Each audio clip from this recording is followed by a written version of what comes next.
Welcome to the Country Hipster Podcast. My name is Paul. I am the Country Hipster. That music you just heard was none other than the Unholy Four with their hit song Dirty Knife. You can check out the Unholy Four on Bandcamp and Spotify and Apple Music and look them up on YouTube. I think you got to spell it differently, though. I don't know. It's a little weird. But real quick today. On YouTube, if you have to search Unholy Four Band. Oh, okay. All right. Because there is a Western.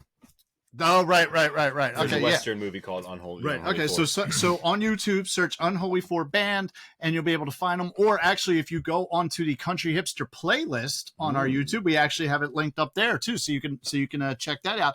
But we have to say today is July 25th, and we have to say happy birthday to Sean from the Unholy Four. Today is his birthday, happy birthday, Sean! Cheers. Happy birthday! Chin, Which chin. while we're doing that, what are we drinking here? What's Famosa Beer. Yep. Lager beer, and this is what? Guatemalan. Okay, it tastes a little different than what I was expecting. See how I did that? Yeah, I brought it because I know Adam hates Mexicans. Yeah. Yes. Guatemala's right next door. Maybe we can break him into well the documented. well-documented. yes. How do you feel about Guatemalans? It's fine. I enjoy this. Oh, okay. Nothing to write home about. Yeah. They're okay, I guess. I don't- This is okay. I don't think any of our listenership is part of Guatemala yet. Maybe so, this but is it keeps maybe- expanding, so this might do it. I say That maybe this attitude. is the spark that ignites our Guatemalan Yes. listenership. I like the fact there's I guess that's a rooster on there, right? That's not a chicken. Yeah. So I Well, did. I mean, a rooster is a chicken. well, it's not this. A boy is a rooster. You meant a hen. A hen, yes. Yeah, exactly. chicken. So It's yeah, One of them Compass boy was- chickens you read about.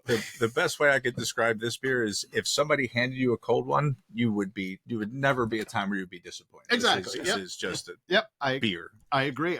Oh, and also speaking of Sean from the Unholy Four, Sean likes to have side projects sometimes. I mean, don't we all like to have side projects sometimes? No side projects. Absolutely. No. Okay. As long My as bad. as long Nope, as no the side side projects. projects know about each other, then It's you're, okay. then you're fine. Well, yeah, okay, if you try so- to keep it secret, then it all just There you blows go. up in your face. So Sean has a side project band called Midnight Man, and they actually just released a couple songs on Spotify. So go check out Sean from the Unholy Four. His side project is Midnight Man. Also, go check out the Unholy Four on Spotify.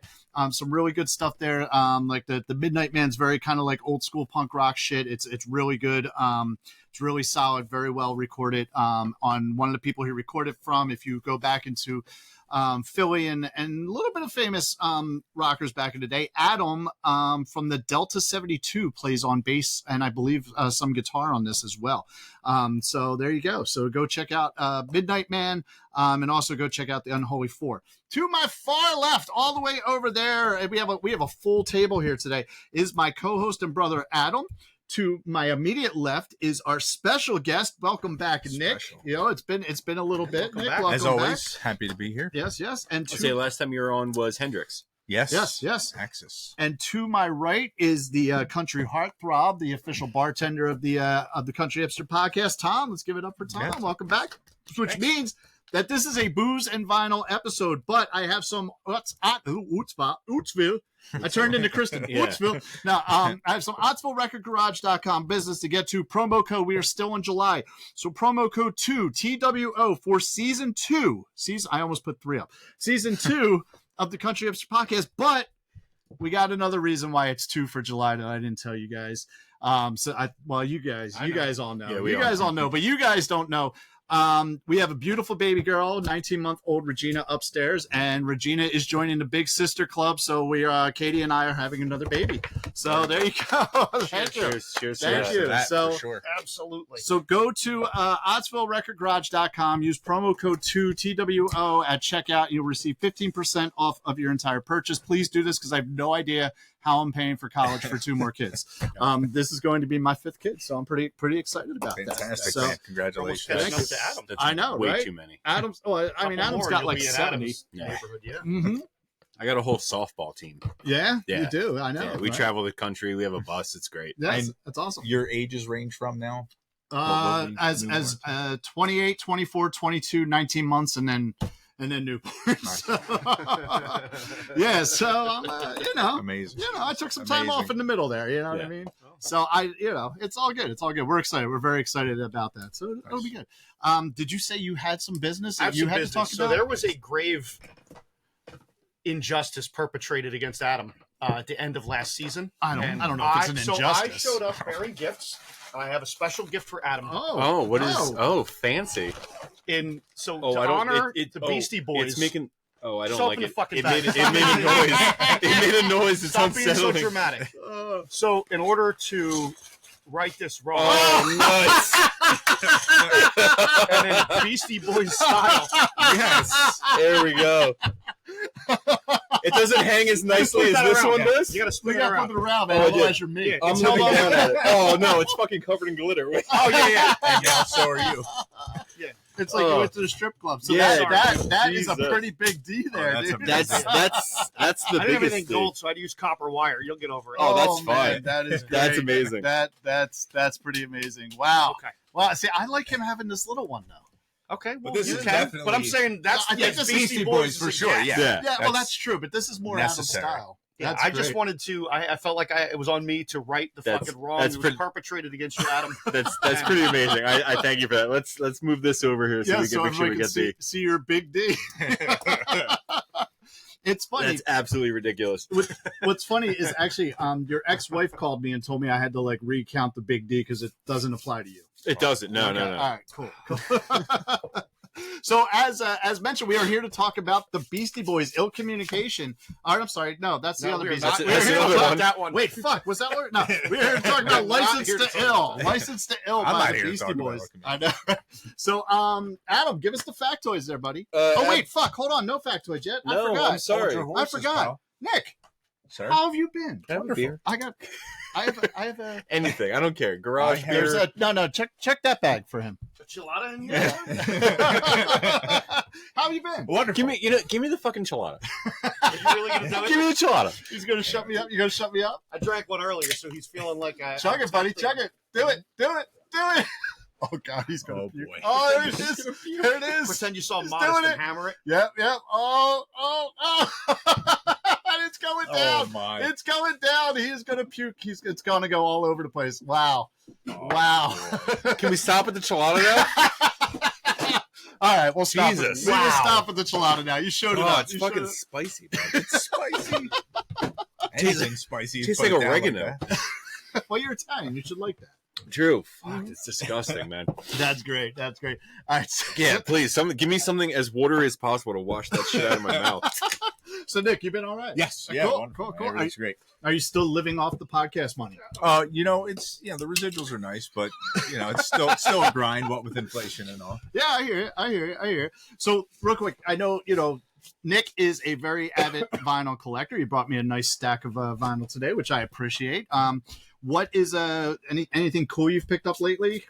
Oh, just in general. Dude, there's Yeah. glitter everywhere. I have been collecting a lot of jazz music, Mm-hmm. so I won't bore you with that. But I did pick up recently. I don't know if this will land with anybody, but I picked up a Japanese copy of Anita Baker Oh, and her record. Christ, what's the name of the record? I know. I put you on the spot here. It's- I no. didn't even prepare you for this. No. I just Rapture is the name of the record. So anyway, it's Okay. just Is it what do they call them with the bands? Was it OBI? yeah, or the something like Obies, that? yeah. So Okay. yeah, when I collect Nice. Japanese records, like I make sure that they're complete with the Obi, just because Okay. I feel like it adds to the value. adds to the value. Yep. I like how they sound, but it definitely adds to the value and the aesthetic of it. It is amazing how good the pressings are that come out of Japan. They're just they're so good. I'm told it's the virgin vinyl. They don't they make a pure vinyl compound. It's not recycled or anything, and that's why the quiet bits are dead quiet on Okay. Japanese records. I've Nice. heard people complain that they're bright, like what I mean. They're a bit fatigued. I Yeah. haven't found that to be the case. Yeah, well, if it's bright, you can always adjust you have your tone EQ. controls. You have Exactly, tone controls. exactly. Yeah, So like, don't tell me that. yeah. You But can, otherwise, just the stuff that I brought you was something that was given me Yeah. by a customer, and Nice. So no, I appreciate it. So out of all your stuff right now, like, and because I know it always varies. I know with me it varies all the time. Like of all the records you have, what is currently your favorite album? just period, end of sentence. Yeah, So just- I think it's about for me for my music room, for like the way that I consume music. It's about how it sounds, and like if you again, you're putting me on the spot. So if Yep. I have to, like, the first thing that comes to my mind, sonically speaking, and I have much more valuable records and whatever, however you want to say it, but like my copy of Alice in Chains Unplugged. Okay. It's one of the most sonically pleasing, like just the listen. Like, you feel like you're sitting in the room. It's not something you can say about a lot of That's nice. records. Yeah, so That's good. that's probably No, real quick, just out of curiosity to kind of tag off on that. What was the last thing you had on your turntable? That License to Ill. Oh, well, that makes sense. Oh, that's it. That's a bullshit. But aside from license to Ill, before that, I was listening to a jazz record. Before that, Okay. and it was God, what was I listening to? I was listening to, I think a Freddie Hubbard record. Okay. But anyway, yeah. Nice. Good stuff. Well, it's always good to have you back in the garage, and Happy, happy to be here. This is like an all-time record for me, so I'm really happy to be here for this one. Nice. All right, now back to Adam. Back Give me to the fucking factoids. sorry, I'm Mr. still, Chalot. You know what? I gotta say, I'm proud of you. I'm still. I do.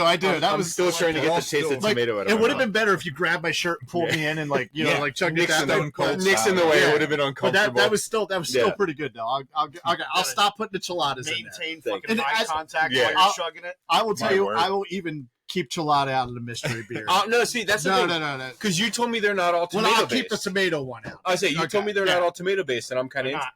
That's what I say. I'm kind I of sent you interested. guys a picture of You the one did, by you my did, yeah. house. There's So I'm actually pineapple and interested watermelon to and try strawberry. the other ones. Yes. The spicy Just- pineapple one is very good. That Okay. sounds interesting. Maybe All right. don't chug the others. Yeah, try to give it a good, Yeah. couple of sips and Savor that shit. see if you like it. Yeah. All right, so this was the debut studio album from Beastie Boys, released November 15th, 1986.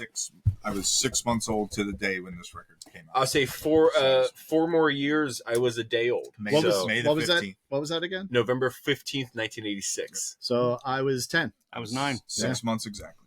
Yeah. Was recorded at Chung King in New York City. Released on Def Jam in Colombia. Excuse me, produced by Beastie Boys and Rick Rubin, Mm-hmm. which I'm going to talk about in a little while. We should. Yeah. He bears talking about. 1998, what the fuck did I write? I don't know what that says. I'm going to skip over that one. In 2003, it was listed as 217 on the Rolling Stones Top 500. In 2012, it jumped back 2 spots to 219. But in 2020, jumped up a bunch to 192 on the Top 500. Okay. Well, I know we did say in previous times when we've talked about the Rolling Stone in 2020, they changed the criteria and whatnot. So Sure. it kind of makes a little bit of sense. Oh, I'm sorry. I just realized what my fucking handwriting says. In 1998, the source listed it as part of one of the 100 best rap albums. Okay. Okay. Vibe included it on the 100 Essential Albums of the 20th Century. Album went platinum. So the album, what did I say? November 15th of 1986. Album went platinum on February 2nd of 1987. Yeah. Yeah. Was certified diamond in March of 2015. And Diamond is million copies, right? A fuck No, ton. it's like it's 10 an million. insane It's number. ridiculous number. It's a fuck ton. Okay. Fuck ton. They sold a fuck ton of records. Metric. Yeah. Metric. Metric. yeah, Metric shitload, yeah. Let's see. I'll go to this one first. In 2012, following the death of MCA, MCA. CA. MCA. I say let's get a MCA. blanket, pour some out for Yes. MCA Yep. at the beginning of the episode. Mm. 2012, following the week following his death, was #1 on Billboard's catalog albums. Yep. What the fuck does that mean? So we talked. That's like the Midland albums that we talked about. Oh, okay. Last week with the Lizzie Buckingham. It's basically re-releases and stuff Gotcha. like that. So it's like Okay. which I want to hit this up real quick before you go any further. So I was working for Soundstage Direct when MCA had died, and it hit, and the news hit in the middle of the afternoon. Yeah. And everybody's trying to fucking buy Oh, I'm Beastie sure, Boys. yeah. Everybody's on to the point where so the way that Soundstage Direct worked, and this is actually how a lot of online record stores work, not the Ottsville Record Garage. We don't work like this. I'm sorry, is that OttsvilleRecordGarage.com? OttsvilleRecordGarage.com. Okay, But just to make sure it was that one. the way that a lot of online record stores work, if you are unaware, is they will have their whole list of 20, 30,000 records, Mhm. right? And they're all listed in stock. So you go online, you're like, oh my God, they got all these things in stock. That's great. They don't. Yeah. They don't have it on hand. They don't have it in house. Now, what they can do generally is get it within a couple of days from one of the distributors or one of the labels, depending on how they're hooked up. Problem is a lot of times too, it sells out. right? So at and that it's allocated, and it's You're allocated or stuff promising like that. people copies that you know almost certainly you're not going to. Exactly. So Soundstage Direct was one of those companies that did that, where they would, it was listed in stock, but they didn't have it. So people started going on and ordering it, and so we just basically marked them out of stock real quick, because you could do it. It was very easy to do it. And you can mark them out of stock, and then eventually, I think within like a month, everything was repressed, and they like threw it right to the proper presses. But here's what I'm going to say about that too: so there's nothing actually technically wrong with the record stores doing that. Yeah, it's misleading, but it's not wrong. Mm-hmm. Well, again, the scenario that you just gave is the kind of the more likely scenario, the perfect scenario, where we all know, like, you're looking at, like, this is going to get repressed, like, within 6 months. Exactly. But not always that the case. Yep. And some of these records become very, very valuable. Yes, and they do. Like, and even more recent, like the music on vinyl stuff Mm-hmm. tends to sell really well. Like, so. And then what happens is sometimes they're going to get repressed. They're going to get repressed eventually, but sometimes it takes a while. Years. One of the things I have realized selling records online is that the online shopper generally wants to be misled. Because we do have it set up on Ottsville Record Garage that, like, I have a lot of stuff listed there. Like, I have probably 5,000 brand new factory sealed records listed for sale. Sure. And 4,100 of them are marked as out of stock because I don't have them here in the house. But you can go on and set up a notification. If you do that, I'll get an email and I'll go do it from you, which is nice. You're buying that knowing that you're going to walk down here, pull it off the shelf, and ship it. It's not like, all right, it'll be here in a week and then I'll get it. Right. But the other stuff may be available from a distributor. You just can't buy it. And that's how I have the site set up. But the notifications, if you it's basically, if you set up a notification on OttsvilleRecordGarage.com for something that says show it, you'll be first to know. And what's going to happen is it's like placing an order without paying any money, because I'm going to turn around and I'm going to order it right there. It's yours. Like, exactly. Without It's you having to put a down payment. You put the notification in a couple days, I'll get it in stock, and then you're going to be the first one to get a notification that says, hey, this just came back in stock. So it is a weird thing, and like I said, I just wanted to mention that just because you mentioned, like, the day that he died, that happened. Yeah. That's huge. Oh, I know. That's not something that you get from every record store, honestly, because like, they're going to sell it to the first one that's got the money. Yep, exactly. So, all right, go on. So this number one on the Billboard catalog albums, also the week preceding MCA's death, 18. The album peaked at 18 on the top 200. Yep. Mm-hmm. And then the last little factoid I had is Q gave this album a 4 to 5 stars and described it as, quote, "License to Ill remains the world's only punk rock rap album, arguably superior to Nevermind the Bollocks." I mean, that's a bold word. I included that quote because that's a bold statement. That's a very bold statement. I don't know that I necessarily agree with that statement, but I think you're really walking a line with that statement. I don't think that's I think that this record absolutely holds its own place in music. It cannot be compared to anything else. I honestly don't think that, but no, I don't think that direct comparison is I also don't consider this record a punk rock rap record. No, I consider Check Your Head more of a punk rock rap record than License to Ill. Yeah, I think it shines through in a couple of notable spots in the record, but it is not, like you said, a punk rock. No. I think I might consider it in the realm of the like they say a punk rock rap album, because I feel like, again, this album came out 4 years before I was born. I feel like very much of that era and very much of the era now, so much of rap is samples and computer based and everything like that. This was an album that was coming out where you can set up a bass, a guitar, and a drum kit, and you can play License to Ill for the most part. There's some where you can't, but for the most part, License to Ill can be a 3-piece. Yeah, these guys were musicians. Yeah, like, these guys, and that's kind of punk rock, that they were doing something different. Run from DMC was doing it too. They played all the instruments and all their shit. And I always respected that. I'll get to that. I'll keep that in mind in a second as well. Okay. All right. Yeah, we'll get into that. Okay, so that's it for the factoids, right? Yes, that's all I got. Cool. Tom, if you want to grab me something too there, sir. Yeah. You are the bartender something here. On the regular end of the scale. Yes, not a chilada because there was only one in there. And everybody knows that I That was can't the chug. wild card. We found out the hard way that Paul can't Oh, chug. yes. I was Haven't like, had one of grab these in a another. while. I Thank love you. these. My These are all-time favorite great beer, the summer beers. high or hell watermelon. So You try that again. Hell or high Easy for watermelon. you to say, buddy. yeah, that's what I said. They can fix that in editing. Exactly. Jack, just spin that around. He doesn't edit anymore. It's Oh, on no. me. It's on We me. all know It's- that Paul can't Get to read work. it. We know, yes, exactly. We talked about that. I don't know how to read. Oh, yes. All right. So actually, before we get into the drop the needle, because this is a booze and vinyl episode, seeing how Tom is Oh, here. fuck. I forgot we have drinks. We have I shouldn't drinks. have chugged that beer. Whoopsie. What time's It's- work I think- tomorrow? I think it's a lower ABV, so he's good.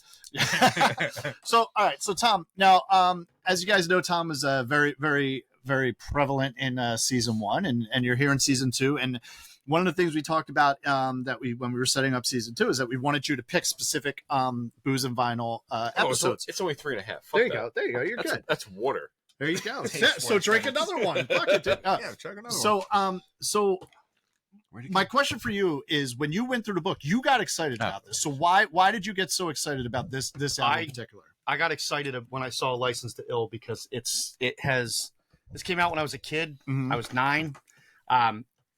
Beastie Boys kind of all the people I hung out with listened to. Wait, it Paul, was, how I old hung did out. you say you were when this album came out? I was 10. And you said you were 6 months? 6 months old, yeah. Aside from Nick, you guys are old as fuck. Yeah, fuck you. Yeah, okay. Whatever. You Um, had like 30 kids in 86. You but weren't like- even But born you yet. guys, I got kids Yeah. that are older than both of you. We You're just nuts. started season 1. but you know? your guys' generation is exactly why I found this record. Okay. You're welcome. You're welcome. I hung out with all the skateboard and like those kids. Like so this was like a big album in my childhood. Yes. I remember when this one. I remember all their subsequent albums. Like I didn't know who the fucking Beastie Boys were until this album came out. And then so when I got excited about it because I've listened to this album 8 million fucking times. There's never a bad time for it. It's just one of those things. Like I love these guys. I love this album, and so. Being that I had constraints as to what I could pick from, I saw that. I was like, oh, shit, this is an easy top 10 album for me all We time. could talk about this for hours. Nice. Yeah. All right. So what do we got here? What I had a little bit of confusion because you dropped your D. So we had covered He's going limp, yeah. we covered Beastie Boys on season 1, and I had said the entire time while we were recording that album, I wish while listening. Check Your Head. Yeah. While listening to Check Your Head. Well, you did Paul's Boutique too, didn't you? No, we just did Check Your Head. Oh, well, I'm sorry. Listening to Check Your Head, I was thinking the entire time I listened to it, I wish I was listening to License to Ill. And Paul said he might include this on his season 2. I did. So I was a little confused because I didn't realize this was one of your random picks. I thought this was It Paul's wasn't pick. random though. I would at the end when we capped season 1, it was like random. You were like, Would here's, you- would you here's have your picked 2 it books if you can choose Tom from, wasn't gonna do loser. it? So what it's funny because he mentioned, so when I don't know if I've talked about this yet on season 2, it's all blur. When I was putting together my 10 records for season 2, I had a list of about 20 records or so. This actually was one of my records on my list. The reason it didn't make it to my 10 was twofold. Number one, we had just covered the Beastie Boys in season 1, which I'm totally fine doing it for season 2 too. I just didn't want to be the person selecting it. The other reason was, we actually have a decent amount of hip hop being represented on season 2. We do, surprisingly. So, looking at the list. So I think like we didn't really delve into hip hop too much in season 1. One of the reasons is because as much as I love hip hop, I've never really studied hip hop. So I don't feel I guess confident enough to talk about it with authority. But I definitely it is definitely represented, much better represented in season 2 as much as a bunch of white guys can represent hip hop. Well, we're talking about a bunch of white guys making hip hop. So exactly. So Tom, what do we got going on, man? So, would you wait real quick? Would you say a bunch of white guys talking about hip hop? I'm blanking because I just did the research for it 20 minutes ago. Apparently, some magazine gives rates their albums on mics. Okay. For the top you can get is 5 mics. This is the only album that a Jewish artist a hip hop album by a Jewish artist to get 4 to 5 mics in this magazine. There you go. makes sense. There you go. So Nice. to tag up on that. Yep. Unless Modest Yahoo's making something. Let's see who else takes that. Yeah, right. We all love Modest Yahoo. I think he bagged my groceries the other day. I'm not sure. Anyway, so for side A, our drink is Brass Monkey. Brass Monkey. That funky monkey. Yeah. So if you're familiar with the song, you might be familiar with the drink from back in the day, but they stopped making it in like 92 or whatever. But anyway, so the notes on here, by the way, because this is a book review. And yes. This is a book review. We were reviewing Booze and Vinyl by Andre and Tanaya Darlington. Well, no. Andre Darlington and Tanaya Darlington. We don't want to put them together. They're brother and sister. Point. Otherwise, it gets weird. It's a sharp-looking book. It is a sharp book. That's volume 1, correct? This is volume 1. Volume 1. So anyway, their notes are, break out the drinking games. In the song Brass Monkey, the B-Boys reference the pre-made drink marketed and sold by the Hublin. B-Boys. Yeah, they were the original. From the 70s to the 90s. But you can make your own with a malt liquor and OJ. To follow the spirit of the recipe, grab a 40-ounce bottle of Old English, drink it to the top of the label, then add OJ. The recipe is below for, well, sharing. Ugh. Okay, so we were not able to get 40s of OE, but you didn't ask the right people. Right, you got a guy from Philly and a guy from Trenton. Well, just listen, just for the record, he said he had it right by his house. Yeah, he's got Old English, but you think he ever had a 40 oldie? No. Well, here's the thing. I was trying to give credit to the young buck. No, So I did say yes, they were my house. I lied a little bit. They're by my kid's house. Okay. Which is about an hour away from my house currently. So there's 2 places I know of for a fact that I could have gotten 40s of Old A. One is 45 minutes away from me. One is an hour away from me. I didn't feel like fucking driving to either of them. I could have got it 9 places within 10 minutes of my house. That's all right. Like literally every liquor store by me sells 40s Old English. Although it's probably good that I didn't, because realistically, if I had found 40s, I would have bought 4 and I would have made us drink. We only needed 1. No. Yeah, but I would have made it. I would have made us drink it to the top label, fill it back up, and then drink the rest of it. This might actually be better. Be the first sleepover. Yeah, so I would have bought 140 and made the drinks with it. But anyway, I'll get on to that. All right. So we're getting on to it. All right. Thank you, Tom.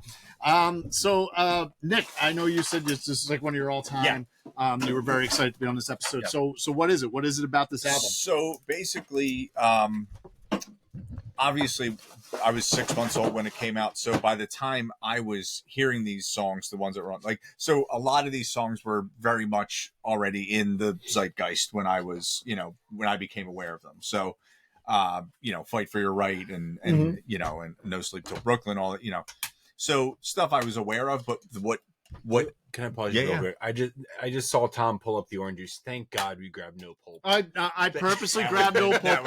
Now listen, let me tell you. I enjoy pulp in my orange juice. I love pulp. Yeah, I don't want pulp in this at all. Exactly. No. Yes. I'm sorry. I'm with you on that. No, so. I personally, when I drink orange juice, I do like pulp, but I purposely did not buy pulp in this orange juice for that reason. Well done. Thank you for that. Yes. So I was made fully aware of this record as a whole when an older cousin of mine, who again about your guys' generation, give or take, gave me a box of CDs, and in there was Licensed to Ill, amongst others. I mean, so many great ones that it was turned on to from that box of CDs. But it was that one that was just like, I put it on.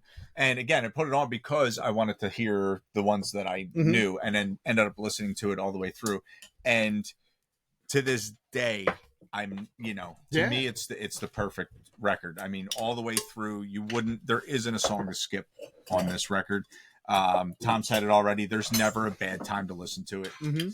It's and again, these guys again are all musicians. They're all, you know what I mean. They're all really good at what they do. They do bring that rock. I want to say punk rock necessarily element to it, but it does shine through in a couple of very specific places.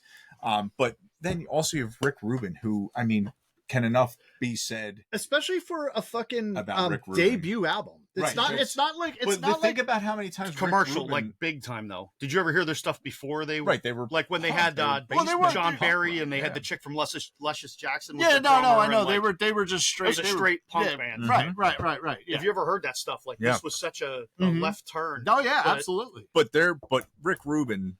And he is what they needed, though. Well, but he is again, and also what they didn't fucking need, apparently. Well, yeah, but when they made that record, like how many times has Rick Rubin done that with a band? Yeah. You know what I mean? Like it's insane. Like the guy's got the magic touch. Like you have, you know, what turns out to be 3 of the greatest MCs of all time, and Rick Rubin on a debut record. Yep, and their DJ, whose name I don't know his name, but like I feel bad because I don't know a lot of DJs' names. But honestly, I do. Who was the DJ it wasn't Mixmaster Mike, was it? Give me a second. I don't think he was on the first record. I mean, just in general. I mean, the Beastie Boy. I don't know if he was on the first one, but is it Mixmaster Mike? Is there? I put him. I don't think he was on this record. Okay. But I don't think. I don't think he was either. I put him right below Jam Master Jay.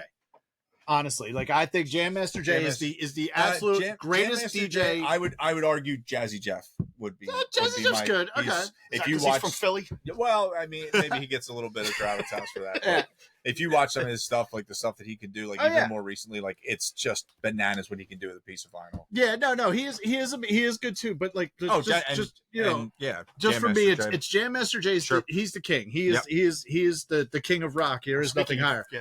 Oh yes, Brass Monkey. You got to pour one out for Jam Master Jay. Okay, Jam Master Jay. Yes, thank you, Jam Master Jay. He died a fucking terrible death. Yes, he did. All right. Oh, Brass Monkey. Tastes like Sunny Delight. Yep. Sunny D. Grief. Oh, that is delicious. Oh wow, that is so good. That is so good. Did not expect to enjoy, guys. You've never had that before? I actually never have either. It's sheltered shit that you got, man. I didn't. Oh man, that is. You guys never got curious when you're listening to License to Ill and you're Brass like, hey, Monkey. fuck it, let's go get some orange juice. I didn't. No, this is. It reminds you of Jungle Juice a little bit. It reminds you of like party drink. Andre Darlington, fuck yes on this one. Yeah. This one is a very positive Snoop review here. Snoop would approve. Snoop. Did we make one for Snoop? Snoop, you want some of this, buddy? Michael Strite. Snoop's talking. That's where the gin and juice came from. Snoop, you good? You good, buddy? All right, thanks, pal. You're so wise. Fucking love you, man. All right. I fucking hate you.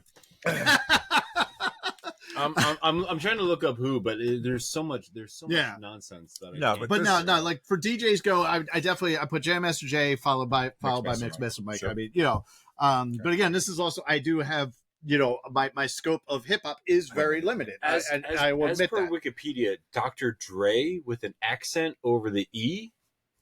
It says disc jockey for 1986, which is when this came out. There was a Dr. Dre. Him and Ed Lover doing the.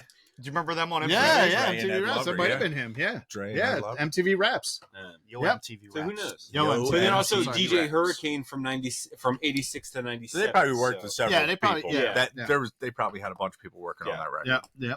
So we're all in agreement. Brass Monkey is the fucking bomb, right? I mean, this is good. It's better, way better than I thought it was going to be. Your left leg down, right? All right, cool. It's way better than I thought it was going to be. Yep. All right. Old English isn't that bad though. If you just drink it straight up, you can drink it. That's true. I mean, I've drank worse. Probably. It's my favorite of all the malt liquors. Old English has always been my favorite since I was like 14. Nice. Hurricane. Race for the smooth. Yes. Well, it was great. There was a place down in South Philly, like just below South Street, that we used to go to all the time called Bracco's. And as long as you looked like, you didn't even, as long as you would look somewhat whatever, they would just be like, yeah, whatever. What do you want? Cool. Get out of here. They wouldn't ask you for ID, and we go to sink it. Nice. Yeah, man. We got it. But it was so different. It really was so different. Like, I almost feel bad for those kids right now between the age of like 18 and or even like 17 and 20, whereas like, everything's so hyper fucking sensitive that like those kids aren't getting that shit underage or like you know what I mean. So I was talking to somebody the other day at work about this. I won't buy. There's been plenty of times where I've gone to walk into like a Wawa or a 7-Eleven, and someone who looks young has asked me to buy them cigarettes. Right. I won't buy them cigarettes, not for the legality of it, not for anything like that. But because when I was 16, 17 and trying to buy cigarettes, I had to find a place that would fucking sell to me. Right. So I refused to buy underage kids cigarettes because I had to work for it. So now you have to fucking work for it. So Adam, can I point something out? Like, and I get that. I appreciate that. But could you have changed that attitude a little bit back then? Because not only could you have gotten them at your school, but I also would have bought you condoms when you were young, and you never called me. It's true. Yeah, you missed that call. Yeah. Jesus. Did I ever tell you about the time that I got carded for buying a pack of condoms? No. So I walk into 7-Eleven. You have to have ID for rubbers? No. Oh. No, you don't. So I walk into a 7-Eleven, I bought a pack of condoms, and it was an older guy at the register. And he asked for my ID, and I went, huh? And he went, do you have ID? And there was a younger guy next to him, and he's like, you don't need ID for that. And he's like, dude, and he's like, no. And he's like, no, what the fuck just fucking tell him to? Health fucking. Yeah, and then the dude goes into this Who whole cares thing. why he wants them? Yeah, like, it's exactly. like, You I was can't like, get high with them. Who cares? yeah, it's like, just fucking give it to him. What are you selling? You ever had herpes before? Give him the fucking. give him card. the Yeah, thing. so I've been carded buying a pair of sneakers and buy a pair of sneakers. What the fuck are you talking about? A pair of sneakers? I think that chick was flirting me. So I bought Oh, a pair okay. of sneakers I one was gonna say, time that can't be on Halloween. And the girl was like, oh, are you going trick-or-treating tonight? I'm like, I'm taking my 3-year-old trick-or-treating. And she's like, you don't look old enough to have a 3-year-old. because I'm you like, weren't. And I said, I'm 17. I'm not old enough You to were have a 3-year-old. you were actually Yes, I'm 7. not. Yeah. I'm like, I'm 17. I'm not old enough to have a 3-year-old. She's like, you're not 17. I'm like, I am 17. She's like, let me see your ID. So I got carded to buy a pair of sneakers. There you Wow. go. You should have been like, I'm 17. I don't even have an ID. Like, what the fuck are you talking about? Okay. All right. Well, that's interesting. That's interesting. All right. So, Adam, what are your thoughts on this album? I fucking love this album. Okay. I have a note specifically because I want to spark conversation. I would consider this in my top 5 hip hop albums of all I time. would not get an argument for me. I'd be higher. And I realized what's interesting is I realized while making my list in my head, I realized 3 of the 5 albums that are on my top 5 have Rick Rubin producing credits on it. Really? It's not Yeah. surprising. What are your top 5? License to Ill, Uh-huh. Raising Hell, Jay-Z's Black Album, College Dropout, Marshall Mathers LP. Okay. All right. Okay. All right. So, And Raising Hell, License to Ill, and Black Album all have Rick Rubin producing credits on it. mhm. So apparently, Rick Rubin is really good at making rap albums that appeal to white kids. yeah, no, I can see That's that. why I can he's see that. rich. Yeah. Yeah, so that is an interesting question, and I really don't want to actually get into what my top 5 would be because it might ruin some surprises in season 2 here. It's the Fat Boys. It's the Fat Boys. Well, the Fat Boys are up there, man. Fucking, but that's the Fat Boys. I will say, the Fat Boys. We are not hopefully- covering the Fat Boys in I season 2. say you got that crazy Fat Boys. I do, You got I that, do. that Yeah, I didn't- super special edition. I do. copy. I have the record store day of the Fat Boys with the fucking pizza box Yeah. and it's fucking picture disc with the pizza on it. That is not on it. But the Fat Boys actually, and I love it. I love it every time you see it on Facebook. People are like, what's your first concert ever? And people are putting like, oh, I saw, fucking Alice in Chains, or I saw Pearl Jam, or I saw, the Beatles, or I saw da-da-da-da-da.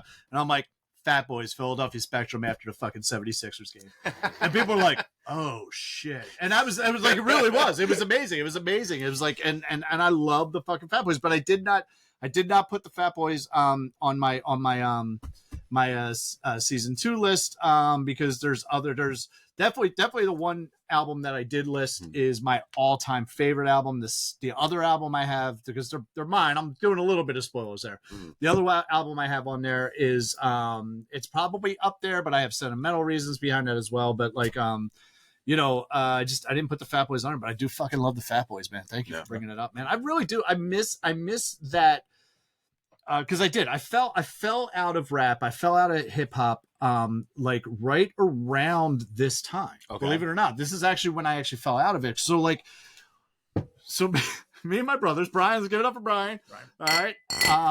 So we used to go around the neighborhood and we used to find the biggest piece of fucking cardboard we could, and we'd set it up and we'd do our graffiti on it and we'd fucking break dance in the middle of the street, right? So after Brian died, when someone made some fucking poster board mural for his fucking memorial thing, Dad had said, Skipper. Somebody Skipper had said, it's a shame no one has pictures of Brian breakdancing.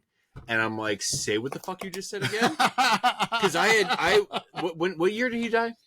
I don't even know at this point. 2000 something. It was 2000. It was early 2000. It was my second semester of Haley college. was like 3, so yeah, it was my second semester of college. So we're talking probably 2009. 16 years ago, yeah, something like that. Yeah. So up until 2009, when I was 19 or 18, going on 19, I had no fucking clue about the breakdance background that our brother Brian had. Yes. To me, Brian was always just He taught me how to do some skateboard tricks. He taught me how to make a campfire. I helped him build a was a swing B-boy. set. Yeah. Yep. But apparently he a fucking lot of broke heavy metal. dance, Oh yeah. man, no. So that was the thing, but it was different. So the rap and the hip hop that we grew up in our neighborhood, and Wissanomi, man, fucking Wissanomi represent.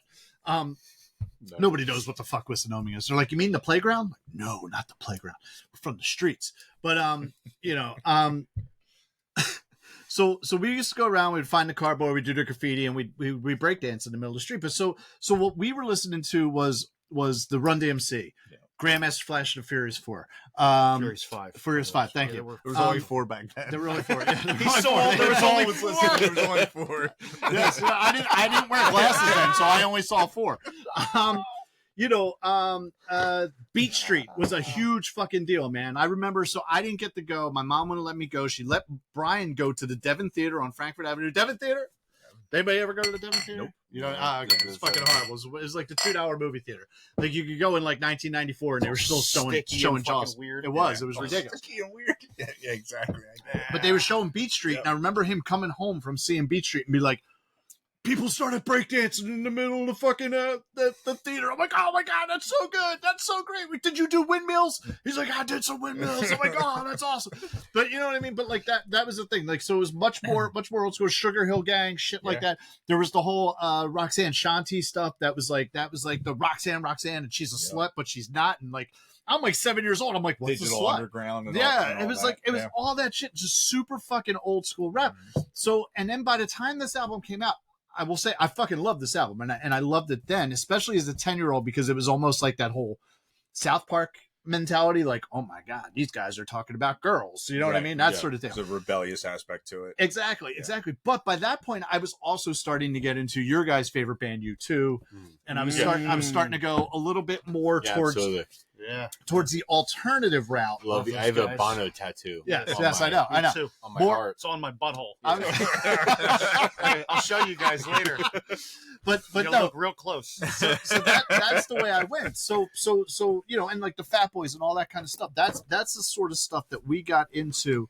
That's the sort of stuff that we got into as far as rap music and hip hop and stuff like that. Yeah. So that's what we were into. Yeah. So that's well, this record broke the mold no matter what generation you were from. Like it was definitely a departure from all of that you were that you guys were into and doing the breakdancing to, but it was progressive at the time. Like it was like, oh, this is different. This is a break from the norm, but it was amazing. It was like nothing you ever heard. This is the music that definitely, and that's the thing. So with the sound of this album, it's not far off from those things that I just mentioned. It's really not. It's not like a complete departure. But it did absolutely introduce hip hop and the hip hop culture to white people and white people in Northeast Philadelphia.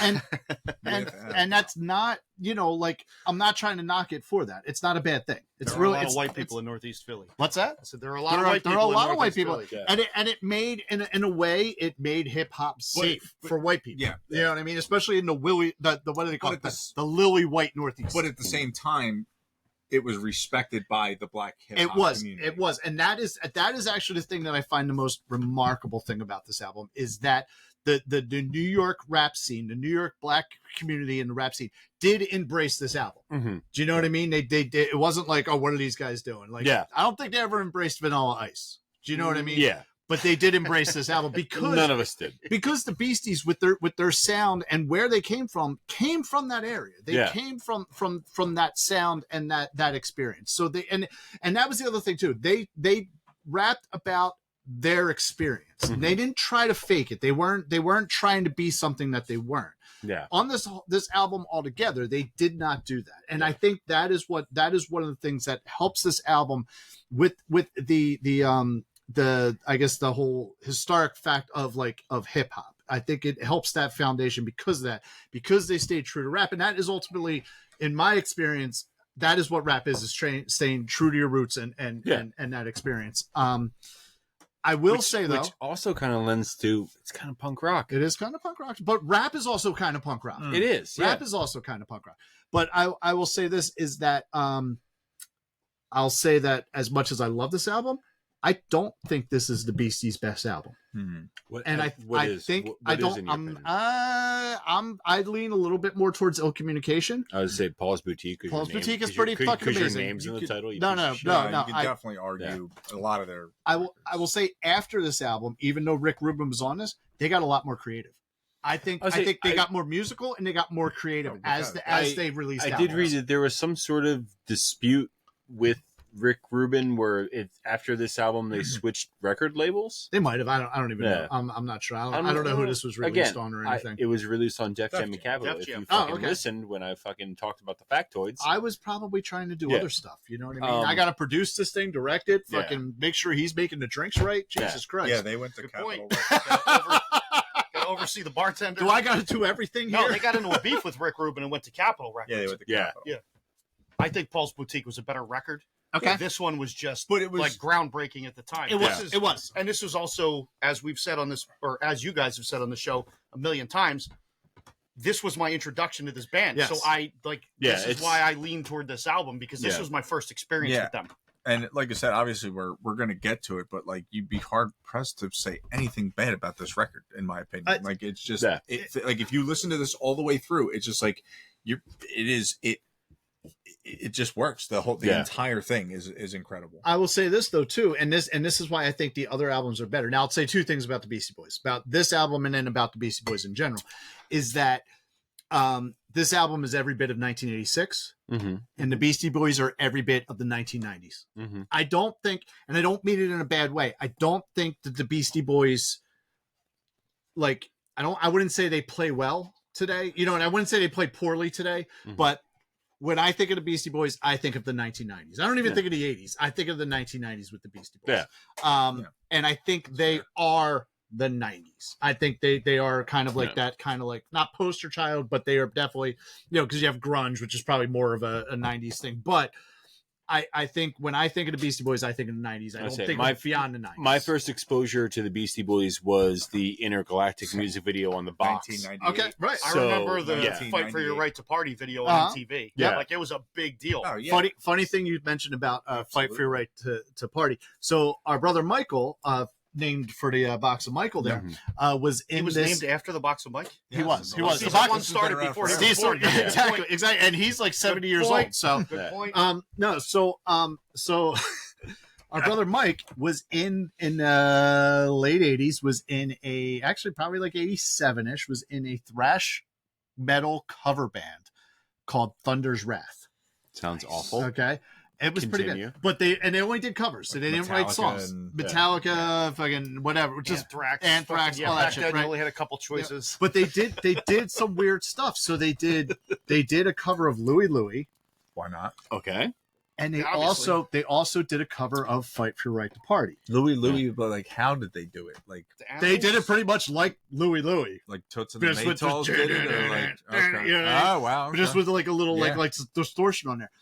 But here's the funny thing, because the band was called Thunder's Wrath, right? So they changed the words. So instead of your mom busts in and says, "What's that noise, Mom? You're just jealous." It's the Beastie Boys. They said, "Your mom busts in and says, 'What's that trash?' Fuck you, Mom. It's Thunder's Wrath." There you go. Got to work the band name in there. I like it. Awful. It was horrible, but it was also awesome. Like Sean from the Unholy Four, we were kids and we were like, dude, they made that fucking work together. Oh my God, that's so cool. Look at that. Oh my God, I want to do music. You know what I mean? Speaking of metal bands that I'm not a fan of, covering Beastie Boys, there's a really good video online of Korn and Slipknot covering Sabotage. Oh, nice. Ooh, okay. Yeah. Okay. I like how about both of those bands, though. Speaking of the video, wait, did you say you do or do not like either one of those? I like bands? both. Yeah, I was going to say, I fucking love Corey Korn, Taylor. When I Korn love him came to out, death. yeah. I remember how huge Korn was. Like I knew guys I played guitar with that were huge into Korn. I loved them. Yeah. Before you get into your thought, Tom, we have another drink, do we not? God damn it! Boy. Yes. Okay. We do.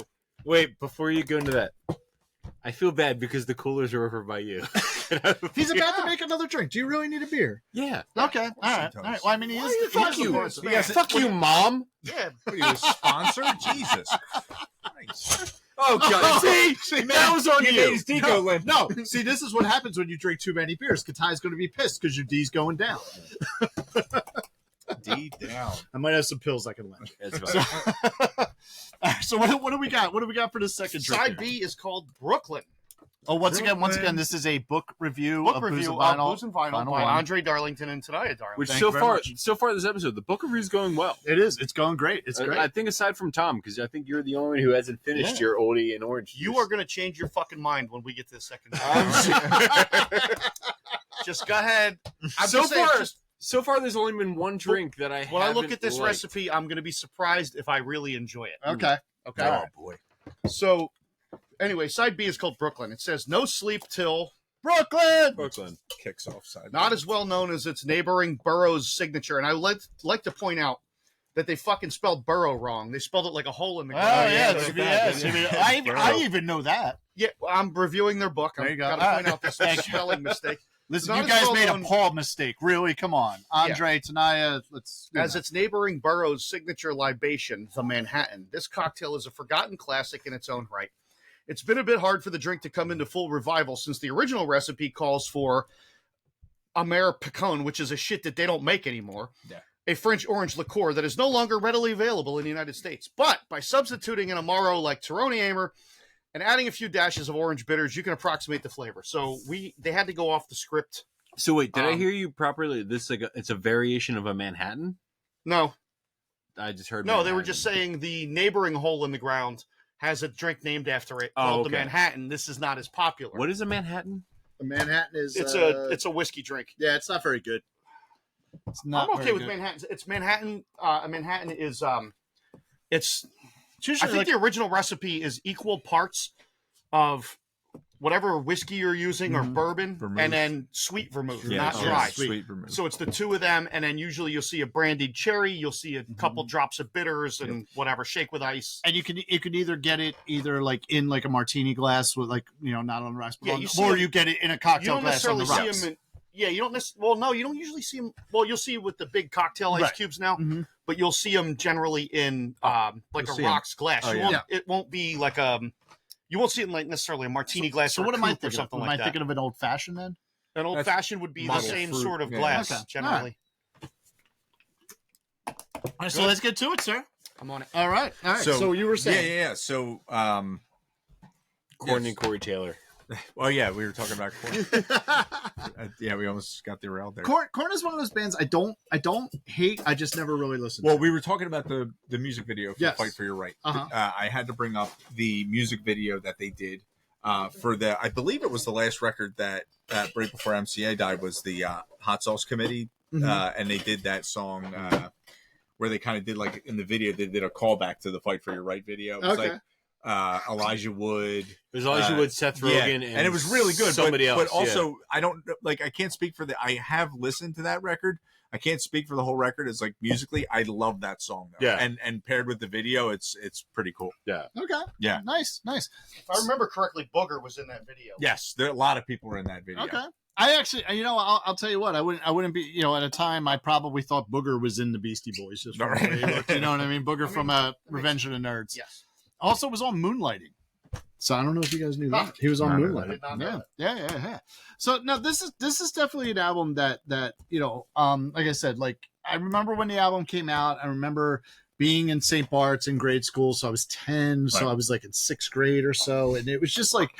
It was just fun, and we were like, "Yeah, we'll fight for our right to party." Not that we had any idea. But no, what it you meant had to that, party. but it did have that rebellious feel to Yes. it as a record too, Yeah. because it talks about your mom finding your, you know, Uh-huh. your magazines. It talks about, you know, all that. Yeah. Your dad, Throw out your best dad, porno mag. yeah, your dad smokes 2 packs a day, you know. All that. Mhm. So there was that rebellion, like, you know, Yeah, you're no, not going to tell me what to do. yeah, and it was just great and just Yeah, fun. like I and, said, I you just know. think there are only really a handful of records. Not everybody's going to have their favorites, but there are truly a handful of records that, in generally speaking, in a room full of however many people you could put on, and you don't have to skip. Nobody's going to reach over to skip a song. Yeah. Like, Yeah. it's just it's perfect. It's start to finish.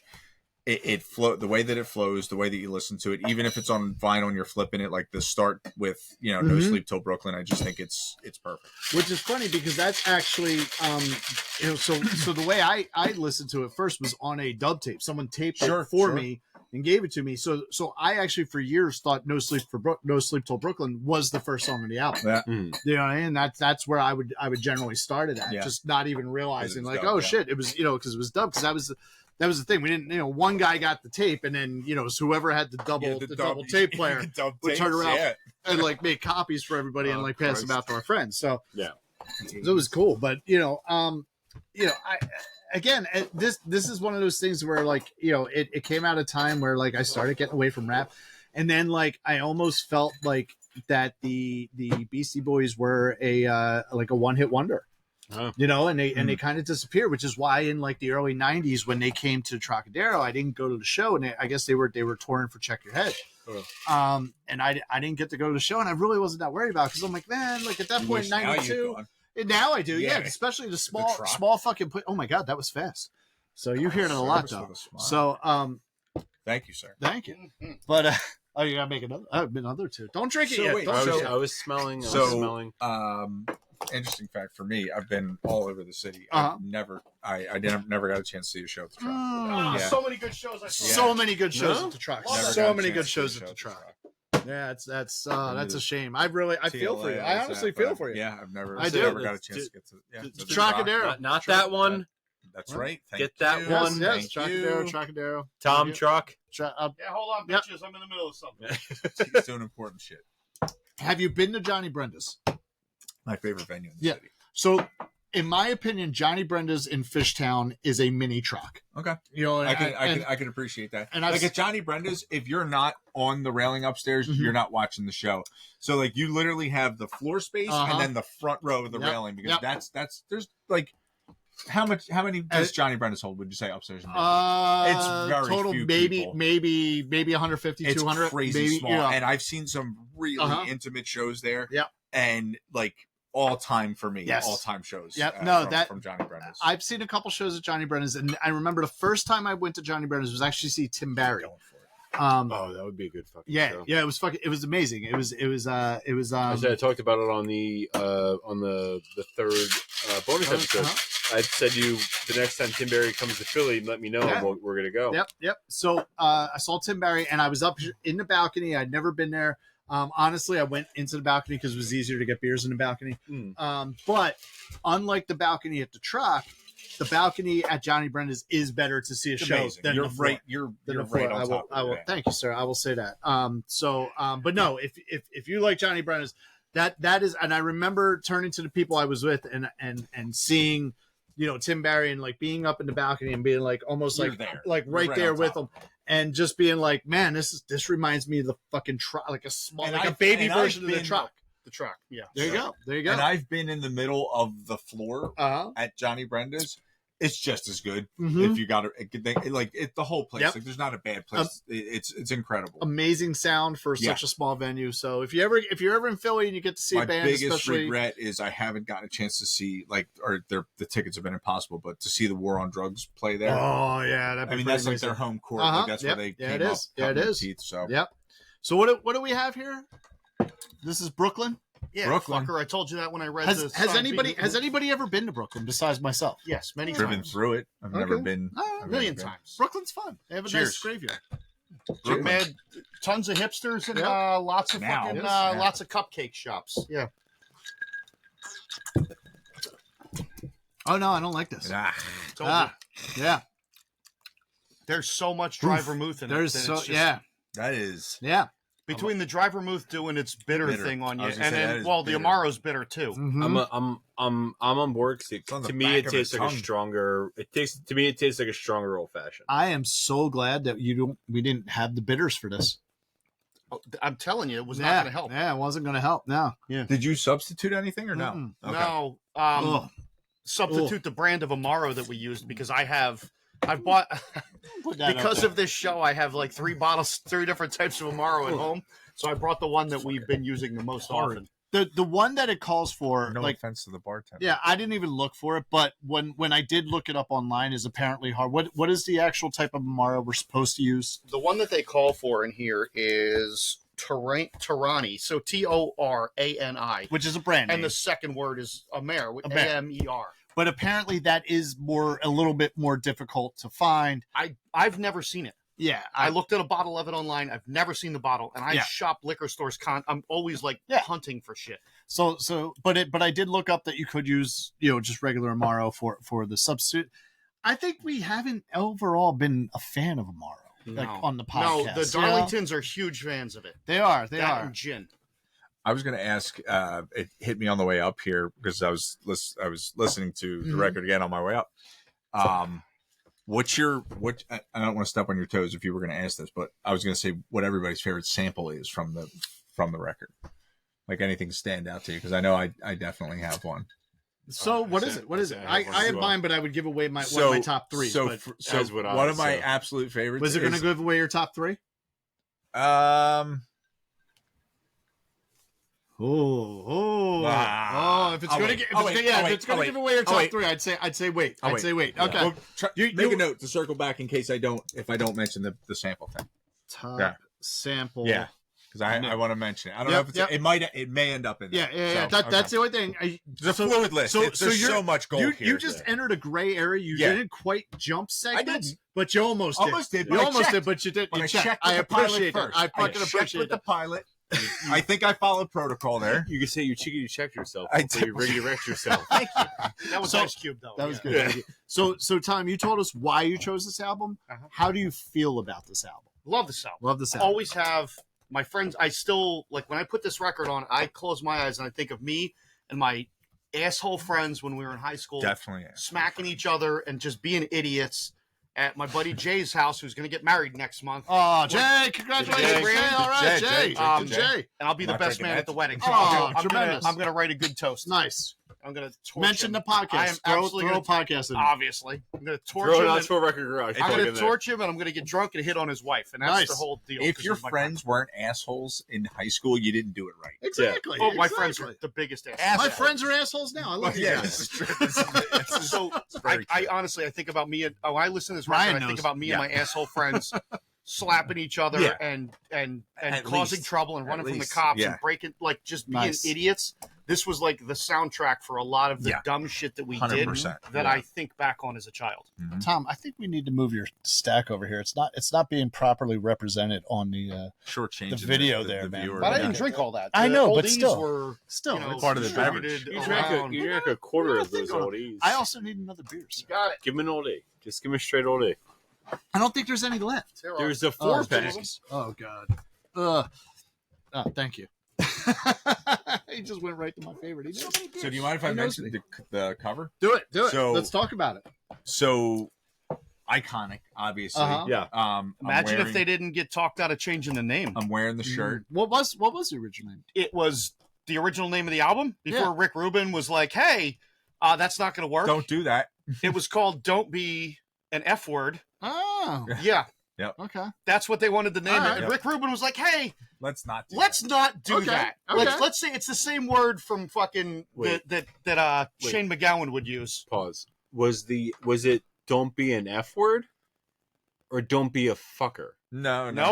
Different F word. Different F word. That like F word. A slur. Yeah. Like a way worse F word. Yeah, like a way worse F word than the F word. And that's what they wanted to name their fucking album. And Rick Rubin was like, "All right, look, guys, I dig the songs, but like, you gotta fucking chill. Hear me out. What if we don't name it that?" It was a different wild idea. So let's not put that in the title. The Beastie Boys put out a book a couple years ago called, they put out a book called The Beastie Boys Book, right? A couple years ago. I bought it. It's fucking incredible. Yeah. And it's them telling stories about all of this going on.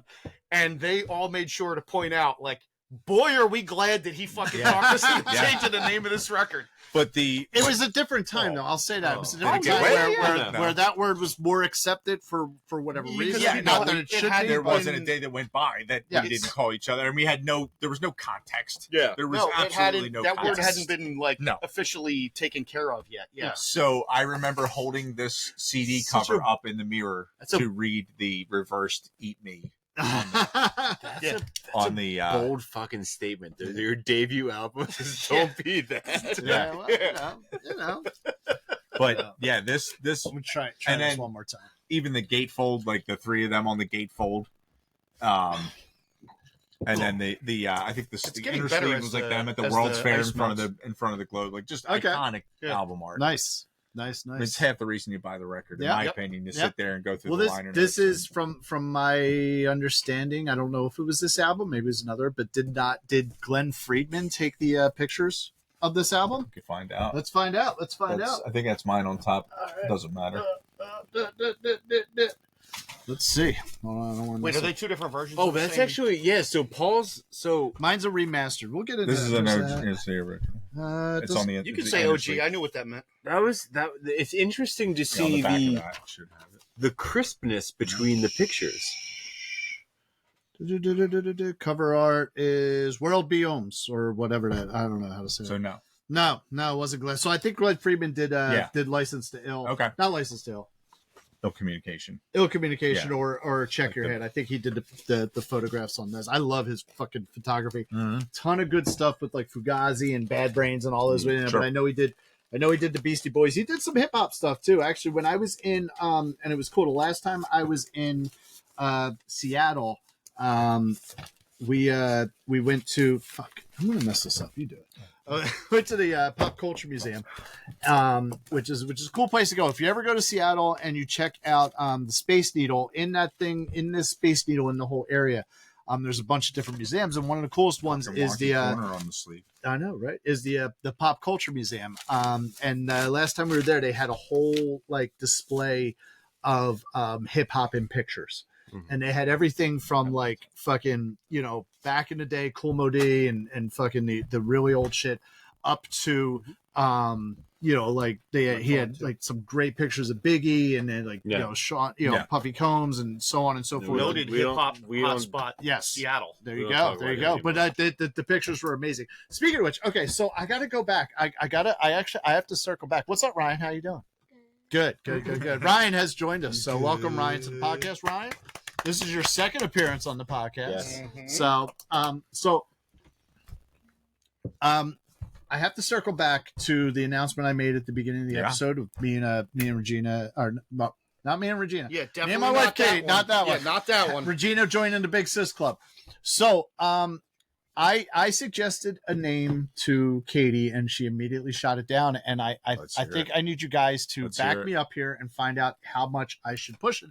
And it's not like Moon Unit, is it? Like No. It's in spirit of this whole hip hop episode. And I said we should name it Regina 2 Electric Boogaloo. Yeah, Regina 2 Electric Boogaloo. Regina 2 Electric Boogaloo. Different angle than I was Like, suggesting. is this wrong? Is this? I was gonna say something along the lines of Tom, which was inappropriate. Okay. Jesus Christ. But no, I think Regina 2 Electric Boogaloo is a great name for our second baby. Regina 2 is the first name. Electric Boogaloo is the second. Yeah, name. what's middle the name? problem? Katie will not go for this. What a bitch. Yep. Fucking wet blanket. I know. I don't know why. Everybody, let us know. Put it in the comments. What should we name our second baby? Is it Electric 2? What about MCA? Regina 2 Electric Boogaloo. How about MCA? MCA? He's got a license to ill. Like, yeah. Just saying, if you had to name him after Beastie Boy, it would be MCA. All right. So do you have anything else to say about this album? No, I love this album. All right. You're jumping segments. No, I'm not. Yeah, you are. No, I'm not. Yeah, you are. Not quite. Shit. Do you have anything else to say? Do you have anything else to say about this album? I could go on forever on how amazing it is, but I'll let you get on. I'm gonna say Are you giving this to me to then? I am. It's a transition. Okay, I just want to make sure. See how I'm not jumping segments? I see how the sausage is made. It sounded like you were. No. My apologies. No.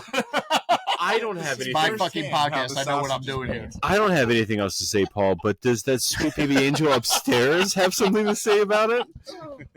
Wow, look at that. You're right on board with the next segment. You must have been drinking. We got there. We got there. It's all good. It's all You good. always give me the do everything else right before we fucking end it. Can I just say whose picture is on the sticker? Exactly. Thank you. There you go. Why did I just take another sip? I don't know. Holy It's so horrible, shit. but I keep going back It's to not it. as the ice melts, it gets Fireball. better. I don't know, man. I tried it with the You ice guys are melt, just so- bitches. You guys are pussies. I've been drinking it the whole time. Yeah, Couple no, of bitches no. over here. That. Nothing punk rock about you fuckers. I'll be the pussy having another beer, please, and thank you. Mm. Got it. Get him a beer. Oh, yeah, no, that's no good. Come on. You were born knowing how to be Anyone. All right, This man a beer. so on the Regina factor on this, she definitely liked it. Okay. She was All into right, it. There you go. That works, thank you. Singing along a bit. What is this? What do you have there? Freedom Brew? I have Freedom Brew, veteran owned, veteran operated, Yeah. amber lager. So Okay. I picked Every up beer I gets picked up a 6-pack of those like a week ago at a store Can you because show they were pimping There you those go. at the store at the liquor store we're at. I was really impressed with the beer though. Okay. I don't dig goes the. nothing. I was like, it sounded kind of hokey, but the beer was really good. Hey, whatever, man. If it's good, it's good. Who cares? You know what I mean? Yeah, can confirm. It's good? It's Very, so very good. good I beer. forget Yeah. what beer it was at this point. I think it's called like I can't remember. There's a beer that I had that every single one that you buy, every time like you buy a 6-pack, there's always a different picture of I think it's called dog tag or something like that. Okay. But it's a different. Sure. It shows a picture of somebody else who has died in combat. Yeah. Okay. Yeah. All right. And That's they donate depressing. to like Wounded Yeah, Warrior or something. exactly, yeah. I'm all This for it. one's the same idea. It's wonderful. Okay. They're like veteran owned, whatever. Yeah. But some of that shit's hokey. Mhm. The beer's really good though. Yeah, like yeah. I was expecting Oh no, to the get, same thing with the one that I had. with The this beer, one. I like, was expecting to get like a fucking Famosa. Yeah. But I was Can I very write impressed this with the off? beer. Yeah. Maybe. That's Possibly. a tax write. Possibly. That's Donating tax my write up there. donation. There you go. There you go. So back to it. Regina liked this album. She was singing along. She dug it. She was back and forth. So in the car, she's like, me all beer. right, no sleep till Brooklyn. Beer You me, know? kid. Girls come on with that. Exactly. So that brings the Regina factor for this season so far. Me and Adam, we have not had any of our Adams picked. Oh yeah, no, that's a big That's a one. 9.5%. Yeah, did you bring that on purpose? Yeah, I Wait, just how many? grabbed what No, I Wow. this is Okay. how many episodes now? This is This is episode All right, 3 I'll of take that. season 2. Yeah. Okay. Yep. Sorry, yep. I'll drink a Surfside. Good call. Yeah, so Thank you. so neither mine or Adams have been picked yet. Tom, since this is your first Booze and Vinyl, which we're going to get into what we're doing there with Tom there. That's a like for Tom, and the listeners have one like and one dislike because fuck that Of Mice and Men album. All right, who wants to go first? Who wants to go first? 4. Top 3 songs. Sorry, have you never listened to the podcast? What? I never go first. Not you. What? Oh. Him. He goes, what are we doing? Oh! The D falls again, man. I think- I'm telling you. When we do the Discogs value, I think he has to wear that, right? Oh, absolutely. She's top heavy. I'll go first if you like. Do it. So listen, I can't narrow it down to 3. Yeah. Okay, that's For my fine. favorite That's fine. songs, I have 4, and these are in no particular order. Okay. I go No Sleep Till Brooklyn. I go Hold It Now, Hit It. I go Slow and Low, and Time to Get Ill. Those are my 4 I mean, Okay. favorites. Can't Okay. even fucking argue that. But again, it would be you'd be hard But- pressed to throw 4 songs up. But there's also I could give you 7 that are in my Sure. top 3. Like Okay. those are the 4 that I can't. Like those are my 100%. favorites. Real quick, just to pause you. The beer that I was talking about, Legacy Lager by Dog Tag Brewing. Okay. So it's Okay. Dog Tag Burn. There you go. There you go. All right. So Nick, what are your top 3? I mean, again, this is either however you want to look at it, really difficult or really easy because it's kind of like it depends on the day or what song I'm listening to at the time. I think Paul Revere is such an amazing hip hop song, Mhm. like just all around. Time to Get Ill gets the nod because again, just the song itself, but then like the breakdown at the end, the bass line like is just insane, and the samples and everything. That was my sample I was going to mention. Okay. It was time to Was get the, out. Okay. no, was the random Willie and the Boar Boys sample at the Okay. end, which is I don't know why. Yeah, it just comes out I of love nowhere. that so much because it's And just it's like a that great sample, and Yeah. you're like you're saying, it just comes out of nowhere. Out You're of like, wait a nowhere, minute, what and the it hell really- is that? doesn't help you get Yeah. anywhere in the song. It's- It's just yeah. there. Real quick. Okay. Yeah. Correct. And this is totally off topic. Jesus Christ. Can you get your D straight, dude? Come on. Just knocking everything Just put over it with this on. giant ass thing. So This is the Stations of the Cross episode. The D falls for the third time. Listen, Adam puts it's a it on. Beastie Boys album. It had to be that. Willie and the Poor Boys, help me out here. Yeah. Is Creed's that Clearwater is that? Revival. Thank you. That's what I wanted. Is that CCR. okay? CCR. That's what I wanted to make sure. It was the CCR reference. Okay. All right. Yep. Okay. Yeah, so Cool. That's all. That's all I wanted to know. That. But anyway, go on. So So I have to put Paul Revere on there. I have to put Time to Get Ill. And then again, I could literally there's like 5 or 6 more that could easily take this third spot. And again, in no specific order. I'm gonna say just because. I mean, I could go anywhere. I'm gonna go Posse in Effect. I love that song. It's a short song, but it's again. I could have gone anywhere. They're all amazing. Yep. Adam, top 3. To tag up on Nick's question. A lot of tagging up today from Adam. A lot of tagging up today. He's all about tagging. On Nick's doesn't have any original thoughts. Nick's question on favorite sample. My excuse me. Just not in any specific order. Ryman Stealing is on my list. Not only the I Fought the Law, I Fought the Law thrown in there, so good. but just the whole fucking When the Levee Breaks. Yep. Slow and Low They is got away definitely on with my so list. much. Yeah. Okay. When you got Rick Even Rubin on more board, on Paul's though, he 15. probably had half of the shit where he was like, he made a phone call and got every one of those samples cleared, no problem. Really back then. Ryman Stealing, Slow and Low, and I gotta go No Sleep Till Brooklyn. Yeah, that fucking guitar in No Sleep Till Brooklyn. Yep. It's like I said, that's one. That's of those why I shots- mentioned that one first. That's when I'm one of making my those top moments- 3, that it was at the top of the list right off the bat because there's no question. It's Fight for Your Right and No Sleep. It's like it's like their little reminder, like, hey, we're a rock we know band. how to We're play a these rock instruments. band. Like, You know what I mean? Like, No Sleep is a great song. It Yeah. probably go down as an honorable mention for me. For sure. I didn't make it on my top 3, but that is a good one. And I did struggle with that a little bit. That definitely was like, oh, does that make it on there? But it did not. So my top 3 are Slow Ride. Just because I fucking love the Lowrider fucking. Like sample. That's probably my favorite sample. You know what I mean? Absolutely. And it made me think of like Gone in 60 Seconds, the movie, the Nicolas Cage movie, where they before they go out to steal the cars, they're like, but yeah, so Slow Ride's on there. Paul Revere and Hold It Now, Hit It. I just love that. Hold it now, hit it. Yeah. Do. You know what I mean? It's, like I said, I think just the way that it flows. There's never a time You're the bartender during between songs, or like it's one of those like there are certain records where it's like when you hear a song in the supermarket, you start singing the next one because you know what's coming next. Yep. This is one of those records for me. Like Blood Sugar Sex Magic is another one that I just immediately start going in my mind. I'm already on the next song. They're special that way. Like they're just all the way through. So I'm gonna start this off because I think it was on. I'm gonna say my least because I think it was all on all 3 of yours top 3, and Time to Get Ill is my least favorite on this one. Really? Time to Get Ill was not on my top 3. Oh, okay, all right. Well, fuck you. It was in mine for two, sure. yeah. 2 out of 3. Yeah. No, I there's something about it. I don't know if maybe it was listeners' fatigue as well. Yeah, I'll say that's possibility, but no, I just that song. I'm just I feel that way about Girls. Because they used to play it on 94.1 back when they played music. Yes. Like you could hear. Yeah. I've heard the song so many times that like I still enjoy the song. Yeah. But I've heard it so goddamn many times. If I was going to do a dishonorable mention, it would probably be Girls. So is Girls your least favorite? No. Okay. What is your least favorite? My least favorite is the New Style. Okay. All right. I dug the New Style. I liked it. I liked it. It's not a bad song. It's my least favorite on the album. Okay. Like because the album is full of favorites. I love this album. Yep. That's the one that if I had to pick one to cut, that would be the one I cut. Okay. All right. Nick, what's your least favorite? I don't know how this is going to play, but I am going to respectfully decline to participate. That's totally fine. Hey, listen, it's totally fair. It's not, and I kind of got that same sentiment from Tom, and I agree. Like it wouldn't be. I would be lying. I would be very hypocritical for me to say that I have a least favorite. We've song. had a few times. I had to put some thought into picking my least favorite because I love this album. Yeah, no, there's no. Listen, there's no rules on the Country Hipster podcast except my rules, and I'm going to allow it. So there.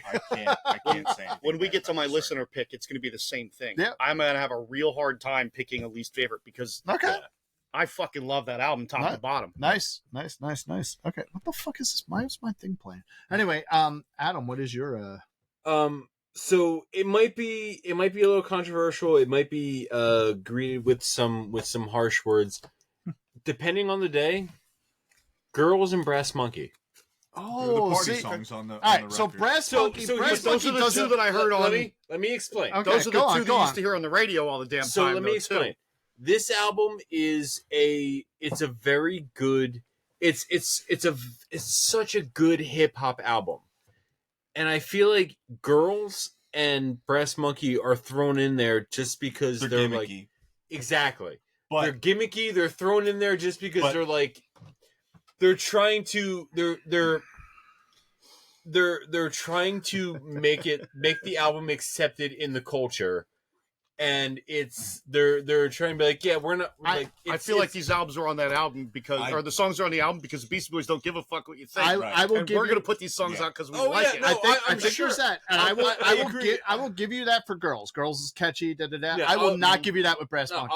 I'll agree 100% that they're there because the Beastie Boys don't give a fuck. And again, I would side with Paul on that. Yeah. But also, if you were gonna make me sit here and argue why you should change your mind about Girls as well. Would be the lyrics. Like if you listen to that song, I think that I say if you guys look at my notes, Brass Monkey is written down as my bottom. Girls just kind of thrown on there. I think you're just a fucking idiot. No, Brass Monkey is not like I get Girls, I do because Girls would probably be my dishonorable mention, which I had said. Yeah, but Brass Monkey is just such a good fucking. When it comes on to Brass Monkey, it's fucking pumping.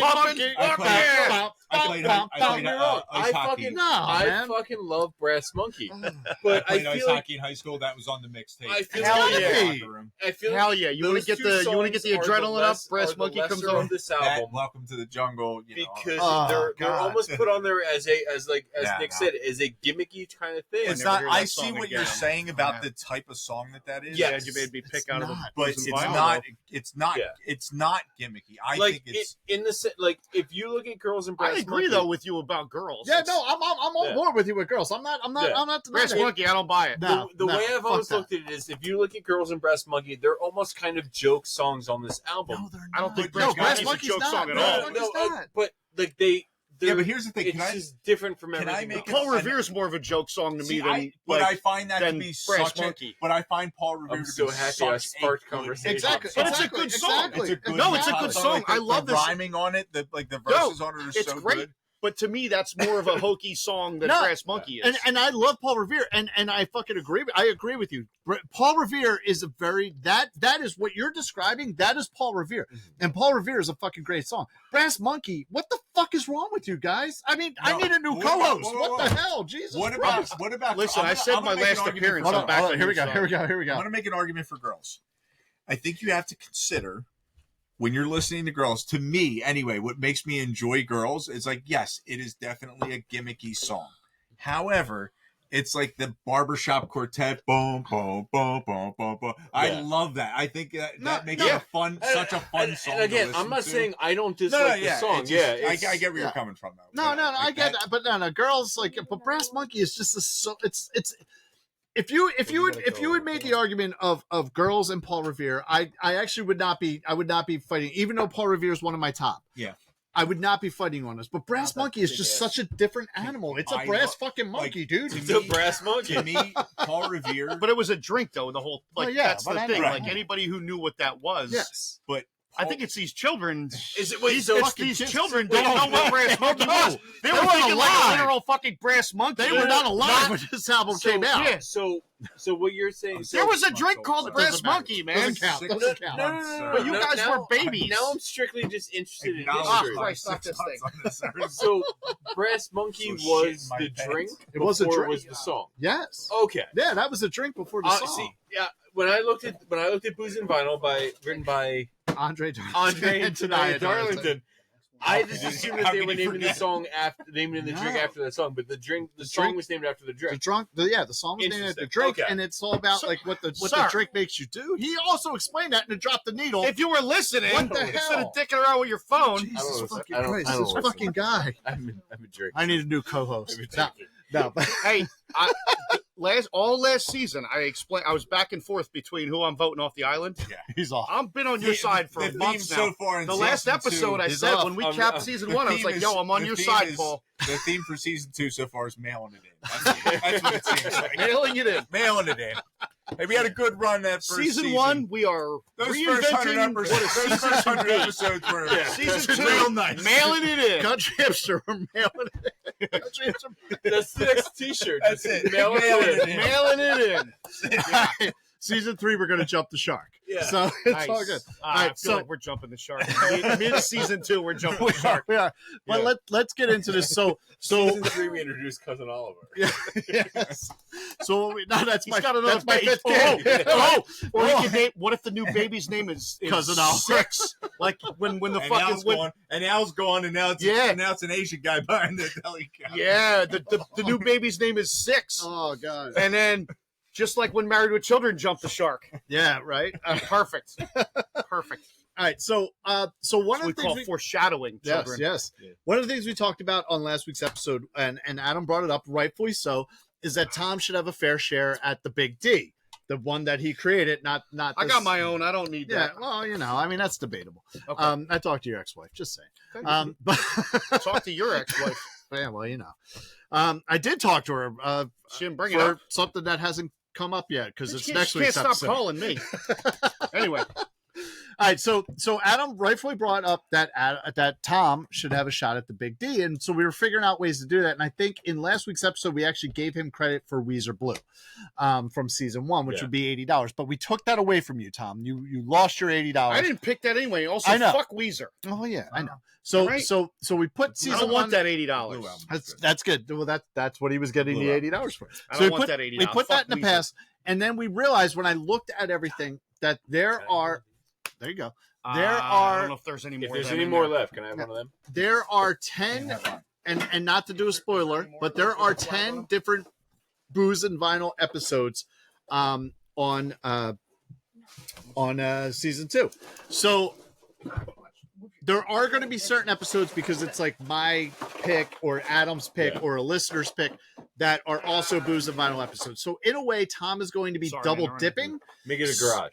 There you go. So he'll get credit for not only what my or Adam or the listeners pick is, he will also get credit for it because that's We have how a we're going to bartender do it. and a waitress. Thank There you go. man. So In training, bartender in training. Yeah. so there are definitely 10 Booze and Vinyls on this. So you will see Tom at least 12 times during the season because there's also your listener pick. This is before you were the official bartender, and then there's no. It was. Was it? I was a actually, whi- I know I it was a actually even while went back ago. and looked. It actually was It before was you a were the while official ago. bartender. Okay.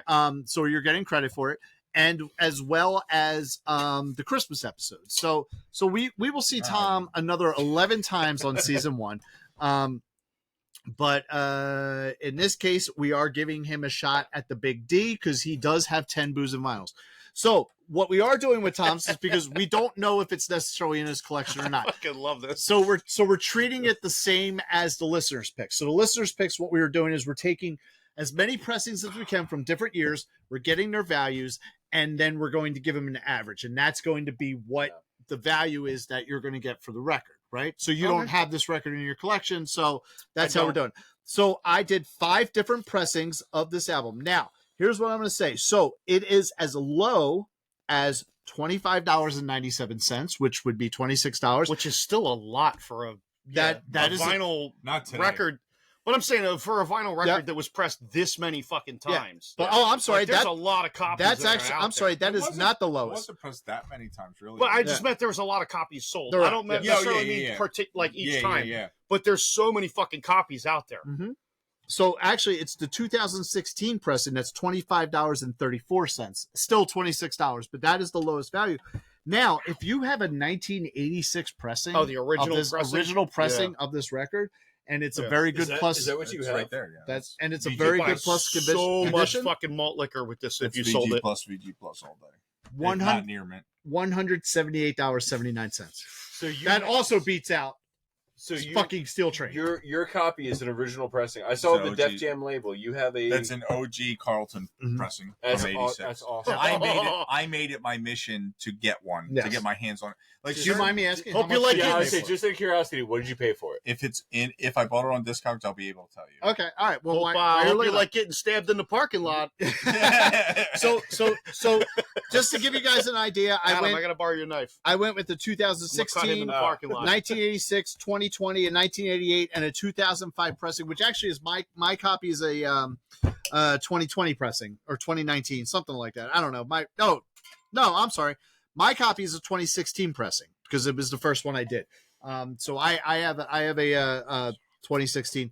So your average. What? So your average for the Discogs value, and this gives you your Discogs value is $57. Okay. So so that's where you're starting, and then where did I write feel like notes? there should be some kind of special dispensation, because you hoes have narrowed me down to what I could find in these two books, and not actually like records that I would put into this show. Yeah, but that's so season 3 when it starts, when she's like in college and we start season 3. Yeah. I think if we're gonna give me 10, I get to pick the 10. They got to be in your collection, though. You got to. I have a fucking record. I know you do. I know you because you've bought a lot of records from me. And this just plays into. Tom is the third host on this podcast. I don't know how that happened, but season 3, Tom is the third official host, and he gets 10. Paul gets 10. I get 10. I mean, if you keep talking shit, it might just be me and you. And then I know, right? Yeah, exactly. It might be me and Tom. Yeah. So fuck this guy. Him fucking talking about Brass Monkey not being. I'm gonna cut them both. Then I'm gonna have a. I'm sorry. What'd you guys say? I don't know. I couldn't hear you. I think. Adam, let me borrow your knife real quick. I couldn't hear you real quick over this. I got to knife both of you guys. Unfortunately. So that'll be the co-host, and then I'll own the OG Beastie Boys fucking record. If I had to give you my honest guess, I probably paid $40 for that. Okay, which is I probably would have done the same thing. And a fucking deal at twice $40. Bucks. So because now your copy's worth like $180. So that's fucking awesome, man. If you want to, worth me being able to play it. Are you sure you don't want to put that in that pile of records you brought me? Well, it was there originally, wasn't it? It was there. Okay, so that brings our Discogs value. Me and Adam have 0 because we haven't picked one of our albums yet, motherfucker. The listeners are $116, and Tom is at $57. You just averaged him in. We just averaged him in. Fair enough. Yep. Fair so let's grab the box of Mike, and it's fucking Nick, far, you are a special guest. So I will hold Michael straight. So you have to pick. Are gonna go in and. Oh, well done! Look at you! Look at you! You're so well done. Amazing. Such a good job. The best I've ever seen. You asked me to reach into a box and pick an envelope. I'm going to reach into a box. That is good. That was good. Very good. That was. You got to watch out for Michael Stripe, though. You got to do. He's also. Yeah, you got to watch out for him. So what we have here for episode 4. Oh, it's a me. It's my first. It is my first of the season. Ooh. It is Buffy the Vampire Slayer once more with feeling. Except you wrote Buff. I wrote the Buff. I did. Slayer. I'm going to put the Y in there. Buff the Vampire Buff Slayer. The Vampire Slayer. Yeah. So this is he was having some horny dreams when he wrote that. That's what I'm thinking. So if you are not familiar with this, hold on. Let me grab it. Hold on. So here it is right here. All right. So this is Buffy the Vampire Slayer is obviously the show, the WB and Fox show. Why is it still shrink wrapped? Because I don't take the shrink off. Yeah, I'm good. I try not to take. This is a gatefold, and I didn't open it. It's got the OBI. That's why I didn't take the shrink off. I would just slide it. I know. Okay. It's just like I just bought a I'm not as fancy as you guys. Of the original Broadway cast of Wicked. Okay. I had to open the gatefold to see everything. No. Because I couldn't get the record back in because it was so tight. Yeah. Sometimes I couldn't get the record back in. I had to open up the sulfate. I sometimes do. This one I did not. My records all go directly into a 3L. You know what I mean? Like, so it's. I appreciate the cellophane, but not for the. So this is if you're familiar with the TV show, the late '90s, early 2000s TV show Buffy the Vampire Slayer. They had a musical episode, and I bought the soundtrack for it. This is in my personal collection. I fucking love this. I hate Buffy the Vampire Slayer. I hate the fucking show. I love this episode. This is a great fucking episode. I dig it. I love it. It's awesome. It's some musical theater stuff. So, you know, I'm excited about that because I have a musical theater background. So this is going to be a fun one for next week. And yeah, that's nice. All I got. That's all I got. I'm interested. I'm excited. Yes, you should be. You should be excited. So, yeah. So we'll get into that more next week. I got to bring the Beastie Boys down. This one's mine, right? You took yours away? Yeah, mine's over. All right, cool. So I'll put that over there for Tom. I'll put it in the Booze and Vinyl. I might just have to show up and shop next week while you guys are doing your show. There you go. There you go. You might have to do that. That'd be great. You know what? You know what'd be great if you like. I'm gonna wear the same shirt too. If you wore the same shirt and you showed up, and I'm gonna maybe show up. Maybe you could pour us some wine or something. Because it is a vampire episode. I'm so going to wear my Mr. Yuck shirt, and I'm going to show up and pour some wine. That'd be great. I actually would really appreciate that. Really good, man. I think that would be awesome. Tom, anything else about this album? Yeah, hold on a second. Yes. So we have a child who, I don't know if you noticed, there's a child on the show. There is a child. She's being super shy. I think I have to mention this now on YouTube when I set it up that there's a child. Are you going to say hi to everybody? She's not. She's not trying to hear it. Sorry, I was just trying to embarrass my child, which is every father knows. Yeah, absolutely. That's what you do. Half of the shit that I do is trying to embarrass my child. All right. So anything else about the album? Not your child, Ryan. What do you think of the Beastie Boys? What do you think of the Beastie Boys? No, she has nothing. All right. Okay. All right, no, I love this album, man. I'm glad that it was when my eyes lit up when I saw it in the book. I was like, here we go. Made me super happy. Glad we could do it. Nice. Good to listen to it again. I hadn't listened to the whole album in a long time. Yeah. Good. I have several of the songs like on my Spotify, liked list or whatever, but I hadn't listened to the album front to back in a very long time. So it was just it felt good to listen to it again, 6 times or whatever in a week. I'll say that too, man. I really did. I did have a good time. Like after I put it on again, I'm like, because I haven't listened to it in a some of the songs while I just either. hadn't heard in years. So to listen to a bunch of them, even Paul Revere, I hadn't heard in years because it's not on my playlist. So I still remember the whole song, but it was just nice to just hear it again. Okay, I felt like a kid again. It was great. Absolutely. Love this album. Adam, any final thoughts on the album? Love this album. You okay? Like I said last season, I wish we would listen to this album when we cover Check Your Head. But listen to it. But you don't have it in your collection. You're a bitch. I do not have it in my collection. If it was in my collection, it would have been on season 1. Okay. But same thing as I always say, listen to it and form your own opinions because it's a good fucking album. Nice. Nick, thank you for coming back on. I know we have you set up for a few episodes here. I'm really glad you could be on this episode because, like you said, you know it's one of your favorites. There. Do you have any final thoughts on the album? Yeah, I mean, just what I've said the whole time. I mean, it's just it's that good. It's the front to back at $25 you should own. If you collect records, this should be in your collection. Absolutely. At $25. That's a no-brainer. You should order it at OttsvilleRecordGarage.com. That's where you would go, and you would use the code OttsvilleRecordGarage.com 2. And why are we using the code 2? Because TWO season 2, and because I'm having another baby. All right, there you go. Hey, I'm almost 50 years old and I'm having another baby. What the fuck? Great. Gross. Perfect. No. Keep doing it. All right. Keep it up. I think I might. I was Leases are nothing if not. We should have productive. 30 more kids. We should just keep popping out kids. Keep cranking them out. She gave me the shittiest look when I said that, though. It was great. So, all right. Well, if we are all good, we all good? Ryan, are we good? Okay. All right. On that note, it is time to